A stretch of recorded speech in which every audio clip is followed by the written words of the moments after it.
When historians sift through the debris of modern society, it'll be hard to miss 50 million Sony Walkmans.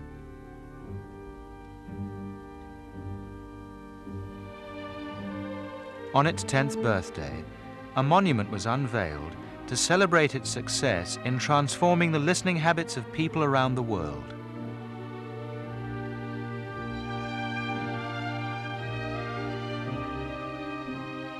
One brilliant idea has spawned a further 150 million imitation personal stereos. But it is the Sony Walkman which has become a design classic.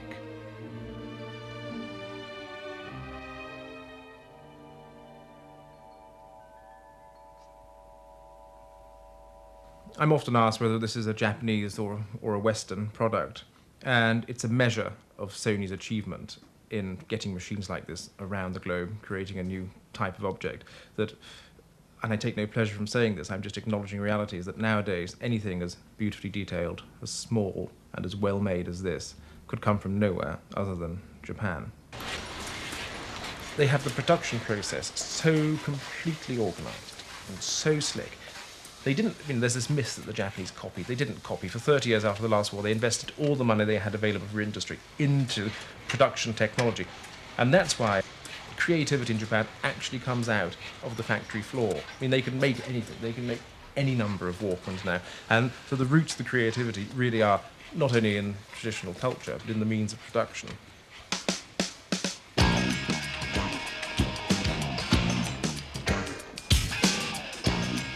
There's nothing particularly remarkable about the idea of a tape player that doesn't record.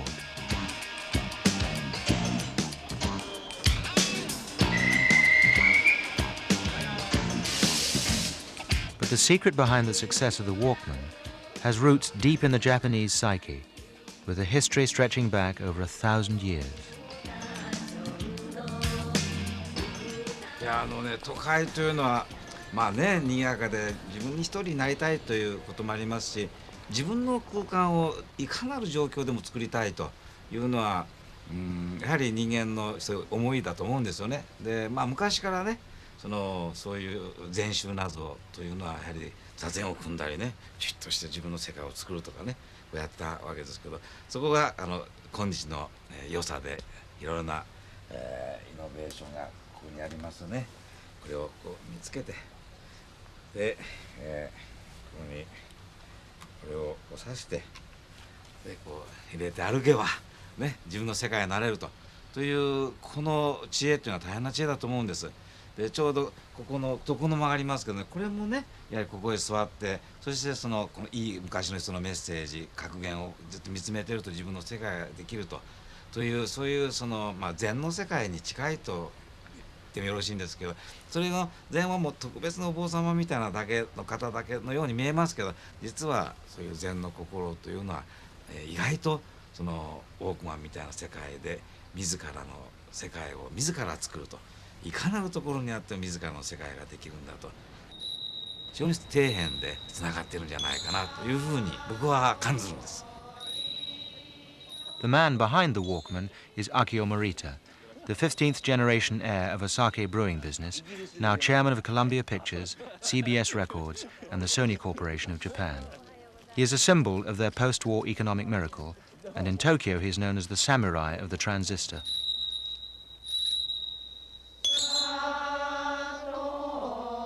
Through his revolutionary understanding of consumer psychology and product design, Morita and Sony have almost single-handedly transformed the jumble sale image of Japanese electronics into one of prestige and mystique.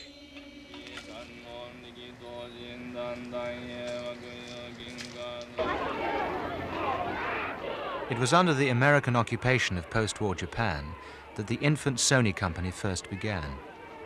With a loan of $200 from his father, Morita's dream was to use the breakthroughs made in military communications equipment as the basis for a new business. In August 1945, I was working as an engineering officer in the Navy Naval Laboratory, and I got the news. In Hiroshima, atomic bomb exploded. as a scientist, I thought it took 20 years, and really atomic bomb exploded. That means how much difference technology we had between our country and United States. So even our company was small, we put all our effort to create something new, something different from others. That's the origin of our company, our business. I started the business with Mr. Ibuka, who is also an electronic engineer. So when we are working on development of tape recorder, we had a big dream. When we complete tape recorder, we could make a fortune. Morita came across an extraordinary document published by the Civil Information and Educational Service of the US Occupation Forces called 999 Uses for a Tape Recorder. It's inspiring because it was, to a large extent, the stimulus for the whole creation of the Sony story. Reading it is quite a revelation. I mean, here are some of the things you can actually do with a tape recorder. Traveling salesmen can use it for recorded reports, correspondence, interviews, and credit references. But my favourite of all is what you can do in the pet shop with a tape recorder. Attention getting storefront sounds, including lion's roar, generic animal noise, monkey chatter, and talking parrots. Tape recorder, for us, great innovation, but for the other people, it looks like a toy. So, without educating our customer how much value our product has, we cannot sell our product.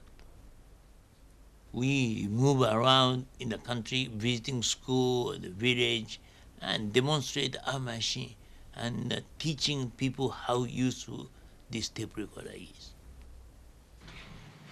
In the race to develop new and exciting products, miniaturization became a fundamental part of Sony corporate policy. But this required the latest technology, and the turning point in the company's history came when they heard about an American invention, the transistor. It was on the trip to America when Morita and Ibuka discovered Western Electric's transistor patents, and it's interesting that the Americans who actually patented the transistor, so one of them went on record as saying there are no commercial applications for this device. It can only be used in research or in medical circumstances. So Ibuka had the sense to see, transistor, we can do something with this. And Morita knew exactly what you could do with this. You could once again make a product no one felt they ever needed. In this case, the portable radio, the TR-55. Right from the start, Sony's been one of the most progressive companies in Japan in the sense that they've integrated from the beginning their technology, their thinking, and their design. They haven't applied design to the surface as perhaps some of the other companies did in the early years. The little transistor radios they manufactured in the 50s, again, were about portability, about being able to, a teenager, for example, taking their little radio upstairs and listening to pop music in the privacy of their bedroom. That couldn't be done with the great heavy pieces of furniture that radio used to be. So that kind of stepping forward into a new behaviour is conceptual, and then the product follows. We created small radio, we named that a pocketable radio. And we try to show that radio fit Shard's pocket. But we try to make as small as possible, but I found that radio is little bit bigger than the standard shirt. So we ordered special shirts which has a little bigger pocket, and we gave this shirt to all the salesmen, and the salesman put our radio in the shirt's pocket and show the customer, see, this is a pocket of radio. Pocket radios were an instant hit, and young people didn't seem to care that the earplugs looked like deaf aids. But during the 70s, a new fashion began with street music and the ghetto blaster.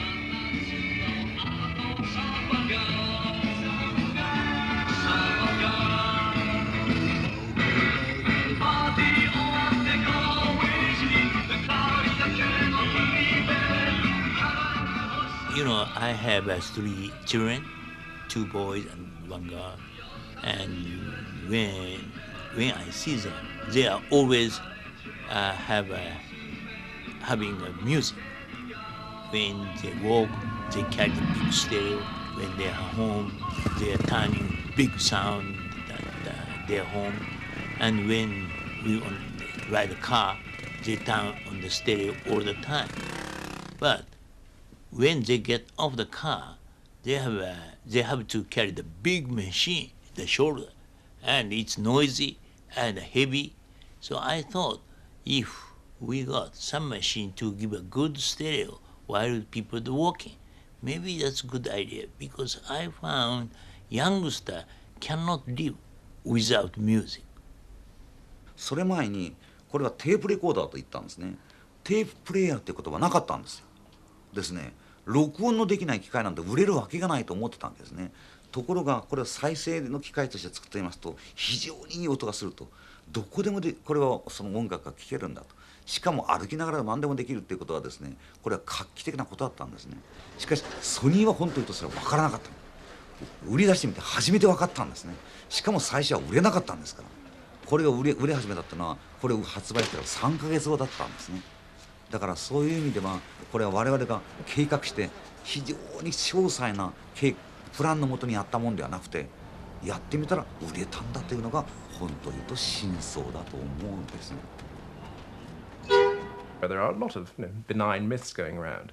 I mean, one story has it that Marita's children were playing loud rock music, and there's a reason for containing that. Marita himself sometimes says that he wanted to listen to music while playing tennis. Another story goes that Masaru Ibuka wanted to have better quality sound while, traveling on the airlines. But I think the real reason is this. In about 1978, the immensely profitable radio cassette machines were separated from the tape recorder division of Sony and were put into the radio division.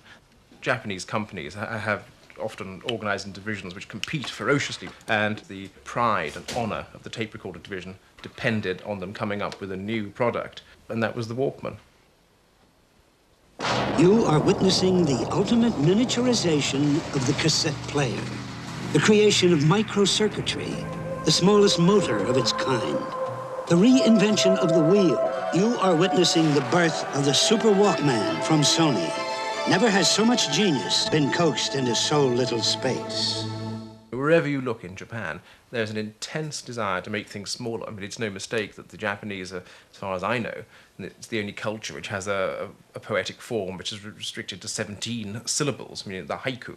And the sort of haiku mentality goes throughout Japan. They have competitions there for people who can actually write characters of the alphabet on sesame seeds and grains of rice. And there's someone who's actually managed to attain 160 characters on a sesame seed. There's an obsession, if you like, within Japanese culture to make things small, not just for the sake of it, but because that has a lot of spiritual, aesthetic and moral overtones connected with Buddhist religions, with the conquest of nature, with the conquest of technology, if you like, as a kind of extension of that, and the need to sort of be ingenious, the need to actually control the objects of the environment.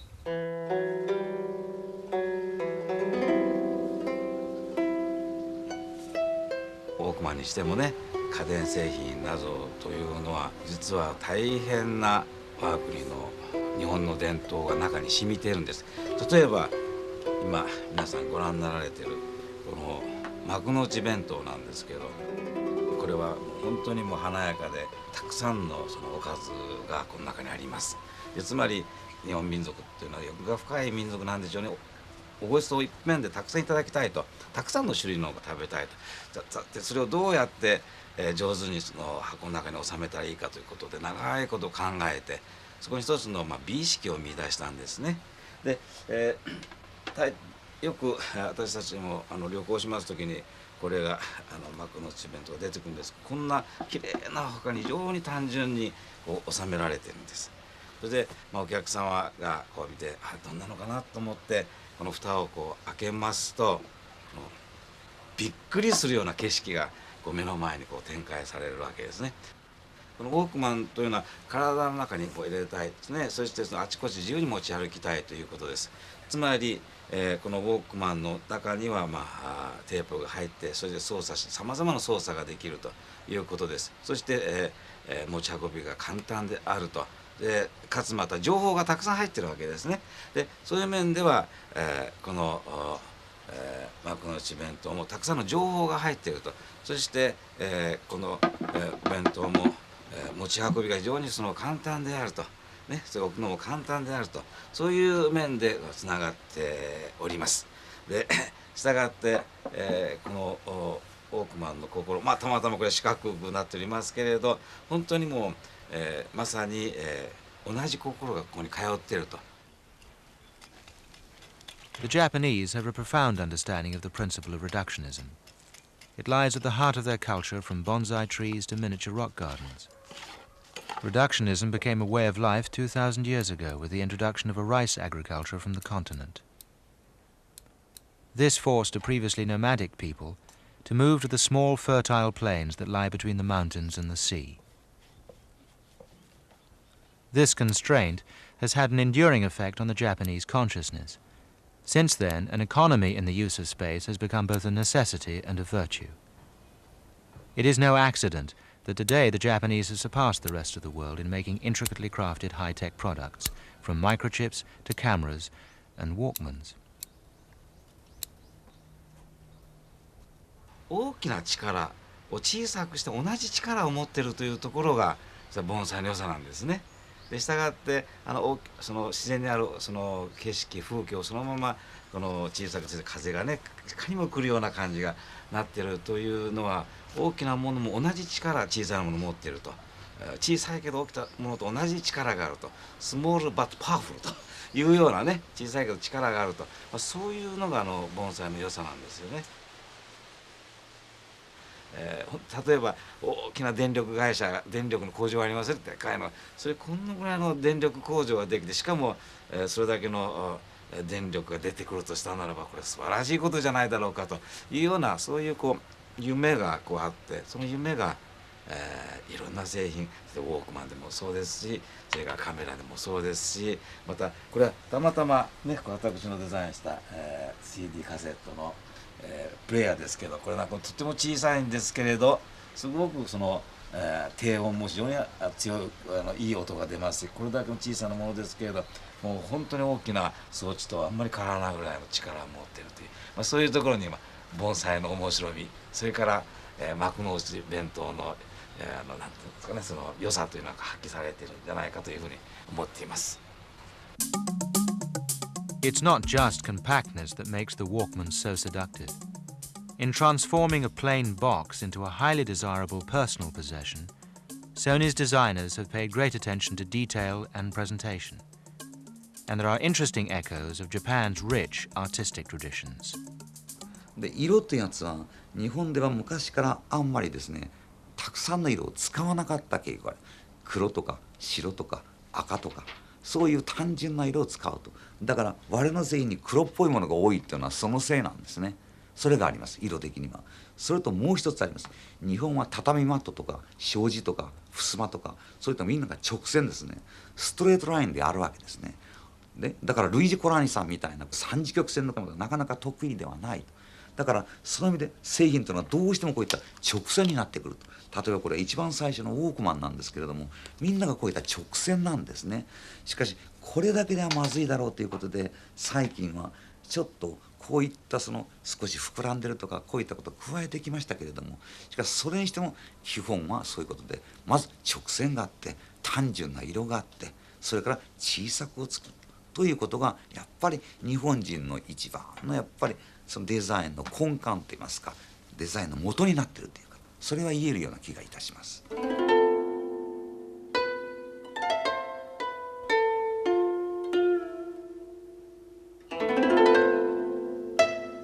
It's impossible to talk about Japanese design without talking about the tea ceremony, because so many of their responses to objects and the way objects acquire meaning stem really from that. The whole tea ceremony is based upon touch, upon actually feeling objects. You have to hold the thing and roll it in your hands before you drink tea from it, so you're actually sort of engaging with it physically. And there's a very strong sense of the way in which touch is part of the Japanese aesthetic. It's not just visual. And we tend to dominate our senses by the visual. They do much less so. And so that way of having a sort of reverence for an object, not in any kind of materialistic way, but much more because the object means certain things. It means control over nature, it means other spiritual things. So the object is central, the object is there and you relate to it, and ritual enhances that relationship with it. And that sense of the object moves right through to the Walkman, so that listening to music is another kind of ritual in which the object is central. That reverence for objects and the marvellous approach to detail makes design and marketing relatively easy for Japanese companies, because everybody is attracted by the... You don't have to be Japanese to be attracted to these things. There's a sort of... These things really inspire cupidity, whether you want to own a Walkman or not. There are very few people who don't want to touch and feel, and it inspires the desire to own. And there's something which once again goes back to the sort of roots of Japanese culture in this. There are Zen terms for the sort of tape recorderness of a tape recorder. Sony's brilliant at doing that.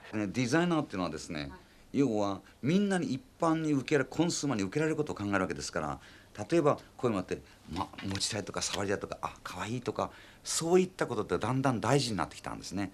だからそういう意味で私たちはですね、要するに形がきれいだと、みんなが持ちやすいと、みんなが愛してくれるというデザインをしなきゃいけないということで、大きくデザインは変わってきたと思うんです。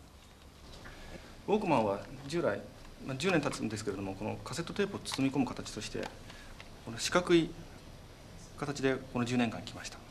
しかし90年代の形をどのように探っていくかということで、この四角から例えば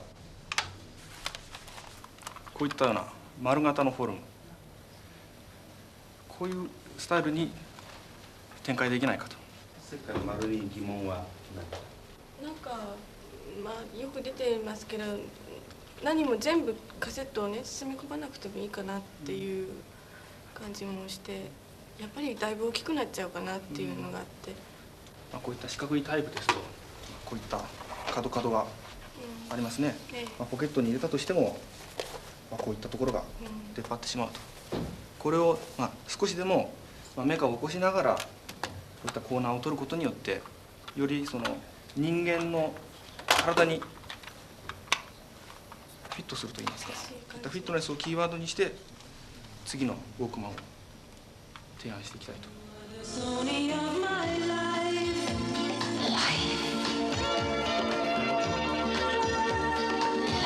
It's a mystery in a way, isn't it? Why do they need to produce 170 different models? I suppose the main explanation is commercial. You've got to keep selling things, and only so many people will buy a minimal object. You've got to revamp it. Having said that, how do you make a lifestyle object? Well, Sony, the Walkman is a perfect vessel for doing that, if you like, because it's nothing. It's a very small little box, initially made of metal. But if you want to then align it to other people's lifestyles, you just simply take your box and model it or style it in line with something that's evocative or associative. And so the woman's pale pastel-coloured one looks like something on her dressing table. The one with a shiny chrome surface looks like a piece of metal equipment you might have on a kitchen surface. It's a simple formula in which you kind of evoke something else in your product to make it appeal to the person who's got that something else.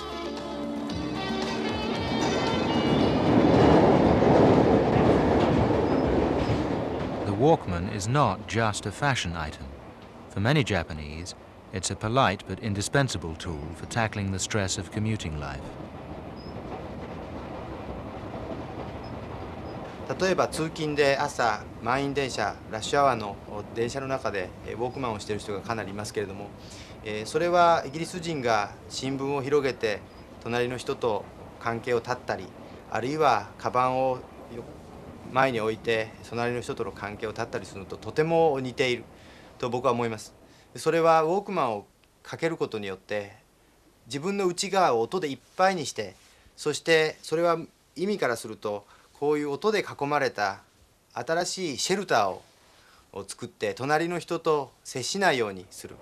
もちろん電車の中では体と体が触れ合ってるわけですけれども、そこに心理的に音の壁ができることによって自分はその自分だけの環境の中にいると、そういうふうにいい意味で言うと錯覚できるわけですね。One can see the solipsistic Walkman as an attempt by the overcrowded Japanese to attain some sort of sense of privacy. But there's also the the Western sense. I mean, Tom Wolfe coined the expression "the me decade." I mean, after all this sort of marvelous like to teach the world to sing 1960s and 1970s. I mean, the 1980s really rather different. I mean, people wanted to make money and wanted to obsessive vanity and commodity fetishism, and the Walkman is really a sort of sod you machine, isn't it? I've got my music and I don't care. Well, mashed potato and beans are my favorite. So we're right in the middle of dinner now. It's pretty, tension here is pretty weird. Andy Warhol is wearing a pair of headphones, which he brought with him and hasn't taken off since he sat down. William Burroughs is looking fairly relaxed. He's wearing a beautiful pearl gray suit, and Warhol is telling him that he is the best dressed man in New York, and he admires his look more than anyone else's. Oh, tell Henry to come. Tell him it's really fun. I'd hate to think of someone who'd been wearing one, say, for 10 years. What had happened? What would have happened to their brain? Had it developed in any way? And it's a bit like drink, I think. I mean, if you drink heavily, you can cut people off too, and you cut them out, and you can walk around going, wow, everything's terrific, and you feel great, and it's the same sort of thing. Same as being high, I suppose, than anything. Because they do make you high. And if you've worn them for any length of time and take them off, you don't just take them off and you stop listening to it as you turn off a radio. I mean, you're out of your brain anyway for about 20 minutes or longer. At a period in your life, I guess, there are times when you don't want to know about anybody, hear anybody, or anybody droning onto you or talking to you in any way, which is middle-aged or boring. So you cut them off. And there seems to be some point in life when, in fact, you can't wear a Walkman anymore. Or some part in your life when you say, oh, okay, hello world, here I am, I'm prepared to listen to you, I'm prepared to listen to the person next door to me on the train, underground, or whatever. One is irritated by them. But I think the people that wear them don't like you, and I think that's why they wear them. They're shutting you out. They don't want to hear you saying anything or boring them to death about anything. I mean, you can't talk to them. I mean, the thing is, nobody talks to anybody anyway on the underground, and if you do, you get arrested. But I mean, if you did talk to them and said, oh, excuse me, I think I'm feeling ill, or I may faint, they wouldn't hear you, and they think you were mad. And they don't want to be involved with other people. I think there is a genuine nuisance there, particularly amongst those that are turned up rather loud, and you get this irritating tinny sound, which is annoying to people nearby.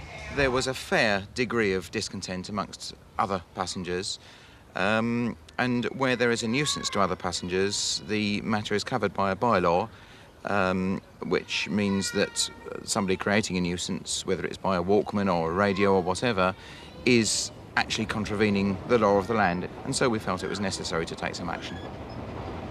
Where a machine is turned up very loud, it's irritating to even the most mild-mannered people. This has led to the odd incident now and again.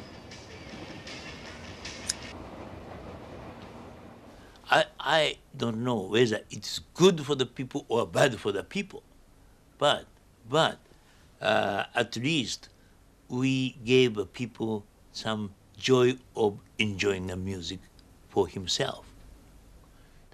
But the concept of Walkman will not be changed because this is a personal stereo, not a home stereo, not a car stereo. Personal stereo will never disappear.